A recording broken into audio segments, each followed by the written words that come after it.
Hello everyone, Michael O'Brien here with another video offering some helpful advice for magicians. Now these videos that I've been putting out every week are little things that I've discovered along the way to growing to becoming a professional magician. I like to share a lot of these things that I discovered along the way with a lot of you guys so that maybe you can take some of these ideas and incorporate them in your own routines or the way that you do business with magic, or just to grow as a magician in general. This week, we're going to be covering a topic that I personally really enjoy and I happen to be pretty good at. And this is providing excellent customer service. Now, let me go ahead and qualify this by saying the reason I am so comfortable talking about customer service is because I have been trained by one of the most customer service based companies in the entire world. I'm talking, of course, about the Walt Disney Company. I spent a little over 8 years of my life as a customer service trainer, operations trainer, and supervisor for the Disneyland Resort in Anaheim, California, working on various attractions such as the Indiana Jones Adventure, Big Thunder Mountain, the world famous Jungle Cruise, and even the Disneyland Railroad. So I do have a lot of experience not only on the front lines as a customer service provider, but also teaching the employees working at Disney how to offer excellent customer service. Now, one of the things that Disney is big on is these models that they create, right? Sort of these acronyms that help us to remember key things to, help us to be the best employees that we can be. Now, before I talk a little bit about how I would employ some of my customer service skills to magic specifically, I want to go ahead and give you a little behind the scenes look at what Disney actually has to say about providing excellent service. In this, we're going to use something Disney likes to call the service model. All right, so the service model itself actually stands for smile, eye contact, respect, value the magic, initiate contact, create service solutions, and end with a thank you. So let's go ahead and break those down just a little bit. First, we're going to talk about smile. Now, this sounds pretty straightforward, like duh, the more I smile, the happier I look, the happier the guests are going to be, right? A lot of people don't actually put this in the forefront of their mind. There's a lot of times where, and even, I'll be honest with you, I'm guilty of this myself sometimes. I'll go back and watch a performance video, and I look angry during my performance. I'm forgetting to smile. I'm forgetting to look happy. And along with smiling, that also includes your tone too, like the way that you speak to people, right? So for example, if I'm calling someone over the phone, they can't see me smiling, but they can hear my tone of voice. So I don't want to call someone like, "Hi, my name is Michael O'Brien. Thank you for giving me a call. I'd like to offer you a quote for this event," right? Because it sounds very monotone and they can picture in their mind someone who is unhappy or not smiling. If I want to convey a smile over the phone, I might sound more like this. "Hi, this is Michael O'Brien. I just received your request for a gig. How are you today? I would like to go ahead and talk to you a little bit more about your event." So just using your tone and smiling are going to help a lot to make you look like you're enjoying what you do, and therefore to make the guests enjoy what you do as well. The second one is eye contact. Now, eye contact is another one that a lot of people have difficulty with. Sometimes it can be very nerve-wracking to look someone right in the eye when you're speaking to them. Am I staring too much? Am I not making enough eye contact? There's a lot of things that might go through your mind. But honestly, just making eye contact with someone, especially when they're talking to you, is going to convey to them that you actually care about what they're saying and that you actually value them and their time. Along with making eye contact, I like to also include in there body language. Make sure that you are avoiding, slouching or standing with your hands in your pockets or standing like this. Because imagine standing like this without smiling, with a bad tone, "Hey, what's up, man? Yeah, not much." I'm not necessarily angry, but I look angry, right? But if I open up, I open up my hands, I talk, standing with your hands like this is totally fine, and making eye contact with a smile on my face and a really nice happy tone, I actually look a lot more presentable, and a lot of people are going to have a lot easier time, talking to me. This is one of those things that Disney gets a stereotype for because it's like, you have to be on all the time. which I honestly believe is true. You know, you do have to be on all the time. This is going to come back full circle, and it's going to help make you look like a better performer. It's going to make you look more professional, and it's going to overall increase the value of what product you're offering your guests. The next thing is respect.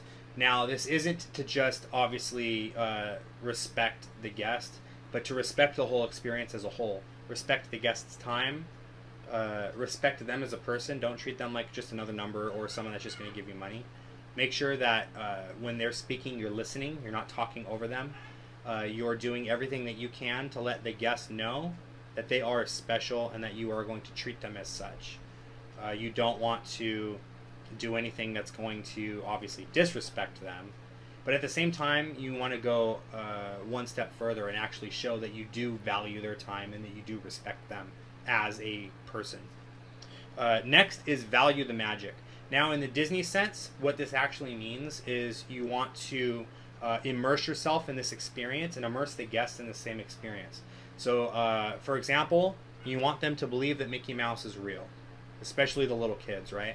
So if a guest were to come up to me and ask me, you know, where can I see Mickey Mouse? I'm not going to say, oh, well, you know, we have a Mickey in the quad, we have a Mickey in front of the castle, there's another Mickey in California Adventure, there's a Mickey in the parade, and if you have a chance, check out Fantasmic because there's another Mickey over there, right? Like, I don't want to say that because that destroys the magic, because there is only one Mickey Mouse. So instead, I might say something like, you know, Mickey is actually in his house right now. You can catch him from this time to this time. But you want to go quick because Mickey's going to go on a break, and eventually he's going to be in the parade, you know. And then if you want later tonight, after Mickey is done in the parade, Mickey's going to head over and do the Fantasmic show. And if you're lucky, you might be able to catch Mickey also over in California Adventure. You just got to be quick because he moves around a lot, you know, or something like that. So you're valuing the magic, meaning you're almost yourself believing in it to get them to believe in it, which is funny because in this instance, valuing the magic as a professional magician means you should treat the magic itself as though it is a real thing. Now, I'm not saying lie to people and tell them that you're doing witchcraft or anything like that, but let's just say, for example, someone were to come up to me and say, dude, I just saw Dynamo on TV and he did this thing where, like, he took a phone and he put it inside a water bottle. How did he do that? Even if I actually know the method, I'm not going to reveal the method to the spectator. I'm literally just going to say, dude, you know what? Dynamo's legit. I honestly don't even know how he does that stuff. Like, it's so cool, right? And then you have that kind of experience with them where you're both excited about it. Even if you know how it works, you know, act excited about it. Value the magic. I mean, value it for what it is. Don't belittle it by saying, ah, man, that's not that cool. He just cut a slit in the side of the phone and stuck the phone inside the bottle, right? Initiate contact. This is something that Disney has taught us and drilled into us. If you see someone that looks like they're not sure what they're doing, they really want us to approach them and say, is there anything I can help you with? Now, in the magic business, this is something that you can also do too. Especially when you're working like in a strolling event or something like that. You know, you can approach a guest and you can say like, hi, how are you doing today? You know, don't wait for them to come up and be like, hey, are you a magician? Are you doing something? Go up to them, approach them, interact with them. A lot of times you'll notice that people just are very shy in general, and they just don't like interacting with people. So going up and kind of initiating that contact and breaking the ice for them is a good way to open up for dialogue. Create service solutions. Now, this is another very important one. You want to do your best to take the word no out of your vocabulary. Now, I'm not saying that you can never say no, because there is going to be some things that you just cannot physically do. However, you want to offer some sort of solution for them.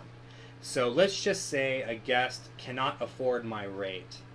Let's just say my rate is outside of their budget, and I'm basically going to tell them that I cannot do their event. Rather than just saying, you know what, sorry, I can't do your event, thank you anyway, and then hanging up on them, I'm going to say something like, you know, I'm really sorry I can't do your event. Unfortunately, the budget isn't, you know, we're not meeting eye to eye on the budget. However, I have some other solutions for you. Have you considered maybe a face painter or a juggler or a comedian or maybe hiring a guitar player? You know, I don't know what their rates are, but maybe their rates might be something more inside of your budget. So now what you've done is you just redirected them rather than just shutting down the conversation. I've actually found out that there's been a few instances where people couldn't afford my rate and they were really bummed out because my rate was a little high, and then I redirected them somewhere else, and then they ended up discovering that the other avenues that they were trying to explore ended up not being right, and they came back to me and they ended up booking me for my rate anyway because I offered them good customer service and they felt confident about hiring me. So it's a really good idea to never say no, but to try to create some sort of solution. And then last but not least, end with a thank you. Now, obviously, this goes without saying. You want to be very appreciative. You want to say thank you to them for their time and for their consideration. They're going to be spending a lot of money on you. Or even if they aren't booking you, but they're just kind of looking around, just the fact that they're actually interacting with you is a big deal. I always say thank you every single time. Oh, thank you so much for your time. I really appreciate it. You have a wonderful day. Also, at the end of your shows, it's a good idea to say thank you to everybody. Thank you so much. If you enjoyed this show, my name is Michael. You guys are awesome. Give yourselves a round of applause. Again, thank you for watching the show. I hope you had a good time. And then, of course, to the client, at the end of my show, I would walk up to them and thank them again for having me. So it's like, thank you, thank you, thank you, thank you, thank you, thank you. You want to do so in a way that you're actually legitimately thanking them. Don't bombard them with thank yous, just like, oh, thank you, yeah, thank you. Like, you want to actually let them know that you are appreciative by saying thank you in a very sincere way. But a thank you goes a long way. So those right there are what we call the Disney service model. Now again, Disney has their own models. I thought it would be fun to include one of my own, so I went ahead and made one up. Alright, you guys ready? This is called Michael O'Brien's Magic Model. See what I did there? Not too shabby, right? Alright, so MAGIC stands for make them the star of the show, ask their name, give them something to remember, include something extra, and contact your clients regularly. Let's start with the first one. Make them the star of the show. A big mistake that a lot of magicians make is that they make themselves the star of the show, so it kind of turns into this like, hey everyone, look at me, look at how cool I am. You see all the cool things I'm doing? Look, fireball. Oh wow, wasn't that cool? And people are just kind of watching you and clapping. Now there's nothing necessarily wrong with that approach, but it doesn't immerse them in the experience. If I wanted to watch something really cool, I would just go to the movies, because I can go watch like a really cool movie sitting at the theater watching a screen, right? The thing about magic that's so special is that it actually breaks that fourth wall and it allows you to interact with people. So do your best to not only just interact with them, but actually make them the star of the show. For example, I'll do a bit with sponge balls where I'll pull someone up on the stage with me, and I will hold the ball in my hand and I'll let them hold on to the other one. I'll make the ball disappear and I'll say it's gone, and then I'll point to them and I'll take a step back. They open their hand and now they're holding two and everyone's freaking out, and I'm just kind of over here off to the side like, right? Like, wasn't that cool? Like, making it like they, were like the whole reason that everything happened. So making them the star of the show will make them feel really good. It'll get the audience excited. They'll be more willing to want to actually volunteer and help you, because it's going to make it more about the actual experience and about the audience, and not so much just about, hey, look what I can do. Number 2, ask their name. This is a very, very, very, very important one in my opinion, and this is actually one that still to this day I'm improving on. Ask their name. And if I can include a part 2 to that, don't forget their name.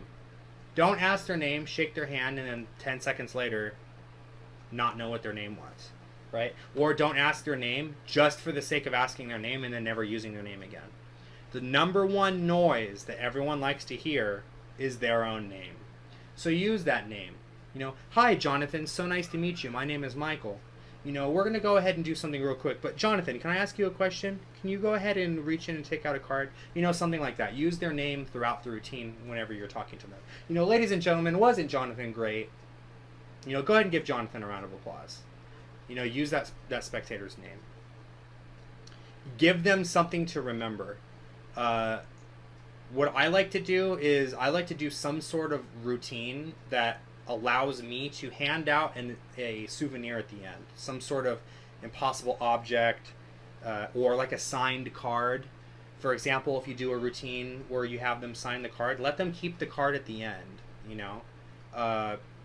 Yeah, you're going to end up running low on cards throughout the night, but if you carry a couple of decks of cards with you, like let's just say you're strolling, you know, and I'm going to perform this routine 20 times, maybe after like the 10th time, I crack open a new deck of cards. You know, it's not a big deal. It lets them take something home with them, and it's going to give them something to remember you by. Now, let's just say you don't have a budget where you can just be giving away stuff all the time. You know, like, we're not all Brian Gillis. We can't all just give away a stuffed animal at every single table that we perform. So, if you can't offer them something to give that's tangible, offer them an experience that they'll always remember. Maybe borrow something for them. Borrow a quarter. Have them sign the quarter and make the corner vanish and stuff a couple times. Then give the quarter back. Every time they look at a quarter or they go to make change or pay for something, in the back of their mind, they're going to remember, ah, dude, that magician was pretty cool. Remember when he made the quarter disappear? Or borrow someone's ring. You know, borrowing like a wedding ring and doing like a floating ring, or doing a ring flight where the ring completely vanishes and appears somewhere else. That's really powerful, and they're going to remember that for the rest of their lives. You know, in 20 years, someone's going to ask them something about their ring, and they're going to be like, you know, I got this story when I was younger. A magician actually made my ring disappear, and it ended up inside of, you know, this box that was locked and like in the back of the room. Or they made it float or whatever. You know, but in other words, it's giving them something to remember, whether it be a physical souvenir or a memory. Include something extra. Now, this is different from give them something to remember, because include something extra means that you're actually going above and beyond what they initially expected from you. For example, I always quote my guests when I do a children's show at a 30-minute show. However, if the kids are having fun, I'm not a clock watcher. If the kids are having fun, I don't mind going over on my time by an extra 5, maybe even 10 minutes if the kids are really having a good time and really enjoying everything. For example, I'm not a balloon artist. I don't really do balloons, but I can do the dog and like, you know, a giraffe and like a snake and like whatever little funny cutesy little balloon animals like that, right? In my act, I do the bit where you make the dog and then you pop the dog and then you blow air into the bag and then the dog's there again. I will not mind making a couple of extra dogs and handing them to a couple of the kids there without charging or without even telling the client that that's what I'm going to do, because it shows that I really care. I'm not just there to collect my paycheck and leave. I'm actually there to make the event special. This also includes doing things that you would not normally think to do. For example, let's just assume that I'm performing an event and there is a person that has a disability, right? Maybe someone with cerebral palsy or something like that. At an event that I did not too long ago, there was a woman who specifically had cerebral palsy, and she couldn't really move, she couldn't really talk, she couldn't really do anything. But I wanted her to help me with something.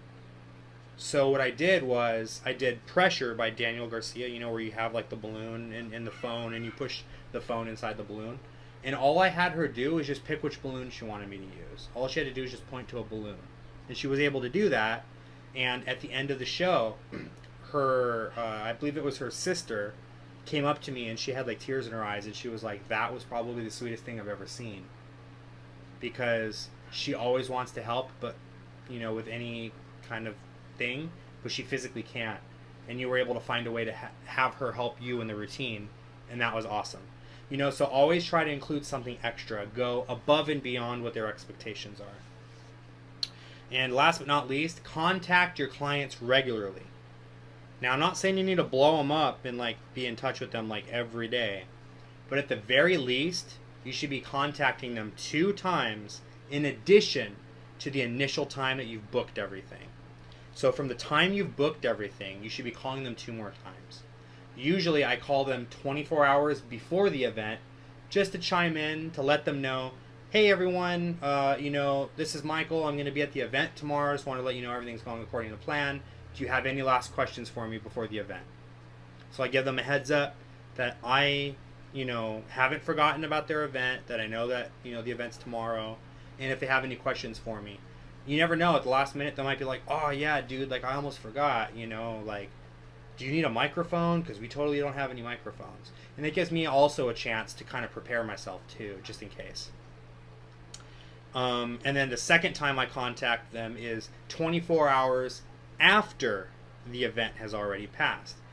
And I contact them for a couple of reasons. Number one, I contact them to thank them again for having me, letting them know what a wonderful time I had. And then the second reason is, if they really truly did have a good time, I'm going to offer them my referral program, and I'm going to offer them an opportunity to go ahead and leave a review so that they can tell others about my experience. Now, I'll talk about my referral program in depth in another video, but basically it's a way for me to give them a little bit of money back for referring their friends to me. So let's just say I do Johnny's birthday party and Johnny had a blast. I'll tell Johnny to tell their friends about it, and if I'm able to book another gig from one of Johnny's friends, I'll give Johnny a small percentage of that fee to give him a little bit of the money back from his gig. So it's kind of like a quid pro quo kind of thing. You help me, I'll help you guys out back. And then to leave a review, and I always ask for an honest review. You never want to be like, go ahead and give me a 5-star review. I think that's kind of trashy to like kind of beg for a 5-star review. I always say, if you have a chance, please go ahead and leave an honest review, because others would like to know exactly what they're getting into when they're booking me, what they want to expect. And like I said, be honest. If something didn't go, if something didn't go to plan, I don't mind them talking about that. Now, if you actually go to my Yelp and my Gig Salad, you'll notice I do have 5-star reviews. Not that I'm bragging or anything like that, but I let the customer service and the value that I provide to my guests speak for itself. If I have 5 stars, it's because I genuinely earned those 5 stars, not because I tricked, begged, or bribed people into giving me a good review. All right, so that's the magic model. That's pretty much the end of this video. I do have a couple more little things. These are kind of like no-brainers, but to be honest, they didn't fit into the magic model, so I'm going to go ahead and just bring them up now. Number one, avoid getting into arguments. This is one that I have seen a lot of times happen when a client gets underneath the skin of the performer, and then the performer ends up kind of blowing up on them. Let's just say the client basically tells you, you're expensive, and you know what, you're not even that good anyway. Why would I pay all that money for you? You don't want to be like, well, you know what, then just go to hell, man. Like, don't book me, book someone else. Like, don't do that. Just say, sir, thank you so much for your time. I'm sorry that I'm not what you're looking for. Good luck finding, entertainment for your event. I hope everything goes well. You'll actually notice that sometimes those people are the ones that, like, will come back and they'll be like, yeah, none of the other performers worked out. We're going to go ahead and book you. And then they go ahead and book you anyway. But if you are a jerk to them, you're going to close that door, and you definitely ain't going to be getting paid by them at all. Secondly is get familiar with other customs, cultures, and that goes for, what's the word I'm looking for? Like ethnic cultures or religious cultures. For example, not too long ago, I just did an Orthodox Jewish festival. It was actually a lot of fun. However, there are a lot of things I did not know about being an Orthodox Jew. For example, did you know that the women are not allowed to touch men at all? So I went to go shake the client's hand, who was a woman, and she very politely informed me that I'm not allowed to touch her. Not something that I knew anything about before. But it's a good idea to kind of know some of these things. And if you're ignorant, it's totally fine, just as long as you make an effort to understand. So rather than get offended and be like, I'm just trying to shake your hand, I would say, oh, thank you so much for letting me know. I had no idea, honestly. Is there anything else I should know? And there were a couple other things that she actually let me know about. She let me know a little bit more about the event that I was working, and it actually ended up being a very educational experience for me. So now, if I ever work another Orthodox Jewish festival, I can go into it a little bit more confidently, knowing a little bit more about the culture. Last but not least, love what you do. I can't stress this enough. If you do not like performing kids shows, do not perform kids shows. If you do not like performing magic for adults, do not perform magic for adults. It's gonna show. It's gonna come off in your, in your attitude. Believe it or not, people are very keen on picking up on these little signals, these little red flags that we put up. Like, if I don't want to do a kids show, like if I do not like kids, but I just need the money, so whatever, I'll just do the kids show. They will kind of pick up that attitude from you, because unless you're like a really good actor and you can really hide it and really like build it up, a lot of those little subtle things are going to kind of slip through the cracks a little bit, and they are going to kind of see through your act. So really love what you do, because the more you love it, the more that's going to show, the more you're going to reflect that in your face, in your body language, the way you present yourself, and the more that the guests are going to pick up on that.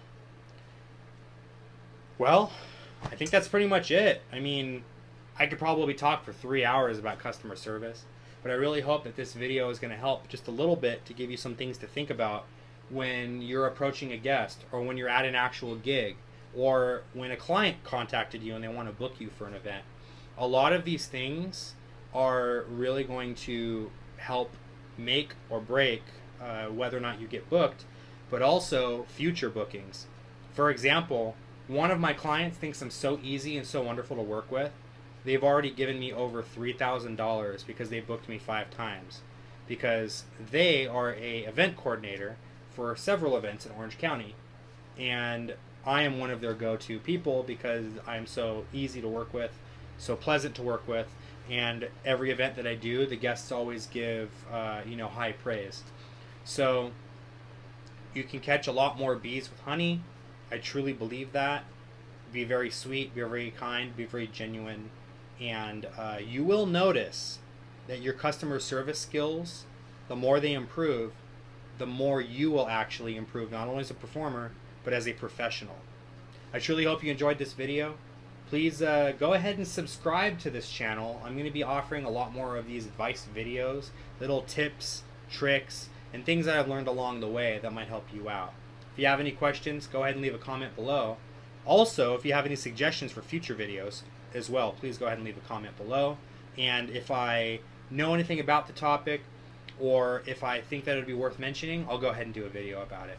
Again, my name is Michael O'Brien. Thank you so much for watching. I will see you guys next week with another video. Take care.